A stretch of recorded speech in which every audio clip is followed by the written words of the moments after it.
সাংসদ সুস্মিতা দেবের দাবিতে জরুরিকালীন অবস্থায় জমি কেনাবেচার এনওসি দেওয়ার আশ্বাস জেলা প্রশাসনের। সাংসদ সুস্মিতা দেবের দাবিতে শিলচর সহ বিভিন্ন ব্লকে জরুরিকালীন অবস্থায় জমি কেনাবেচার এনওসি দেওয়ার আশ্বাস দিয়েছে জেলা প্রশাসন। গতকাল এক সাংবাদিক সম্মেলনে সুস্মিতা নিজেই এক খবর জানান, দীর্ঘদিন থেকে জেলায় বন্ধ রয়েছে এনওসি, এ নিয়ে অনেক দুর্ভোগ পড়তে হচ্ছে জনগণকে।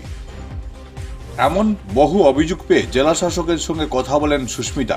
এ ব্যাপারে জরুরিকালীন অবস্থায় ব্যবস্থা নেওয়া হবে বলে সুস্মিতাকে আশ্বাস দিয়েছেন জেলা শাসক। আমাদের কাছাড় জেলাতে যে সেটেলমেন্ট অফিসে আমরা দেখতে পেরেছি যে যারা জমি কিনতে চায় বা বিক্রি করতে চায়, যে এনওসিটা প্রশাসনের কাছ থেকে পাওয়া যাচ্ছে না এবং প্রায় 1-2 বছর হয়ে গেছে এটা বন্ধ। এটা কেন বন্ধ? কারণ রেকর্ডগুলা ডিজিটাইজেশন হচ্ছে এবং এই রেকর্ডগুলা গুয়াহাটিতে পাঠানো হয়েছিল।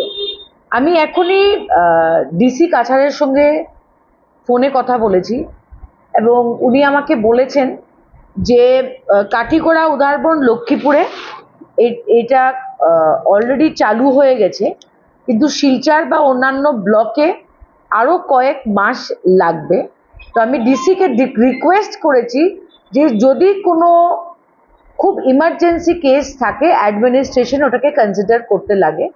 তো ডিসি ভালো রেসপন্স দিয়েছেন, বলেছেন কোনো স্পেশাল কেস থাকলে গুয়াহাটির থেকে করিয়ে আনা যাবে। আমার কাছে প্রচুর মানুষ মেল করেছে বা ফোনে হোয়াটসঅ্যাপ মেসেজে এই সমস্যাটা তুলে ধরেছিল, তাই বলে আমি এই স্টেটমেন্টের মাধ্যমে প্রশাসনের কি অবস্থা এটা জানাতে চাইছি।